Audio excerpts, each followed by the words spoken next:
প্রতি বছর ওমানে বিশ্বের বিভিন্ন দেশ থেকে ওয়ার্ক পারমিট ভিসায় অনেকেই গিয়ে থাকেন। জীবিকা নির্বাহ ও উন্নত জীবনযাপনের আশায় সেখানে কর্মসংস্থানের সন্ধান করেন প্রবাসীরা। তবে এবার এই কর্মসংস্থানেই যুক্ত হলো নতুন আইন।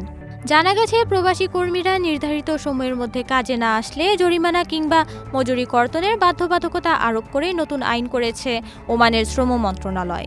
একই আইনের অধীনে কর্মস্থলে সহকর্মীর সঙ্গে দুর্ব্যবহার, অসাধু উপায় অবলম্বন কিংবা কাজের সময় ঘুমিয়ে থাকাকে অন্যায় হিসেবে বিবেচনা করে জরিমানা আরোপ করতে পারবেন নিয়োগকর্তারা। একই অপরাধের পুনরাবৃত্তিতে কর্মীকে চাকরিচ্যুত করারও সুযোগ রয়েছে। 17 অক্টোবর একটি গ্যাজেটের মাধ্যমে এসব আদেশ জারি করা হয়।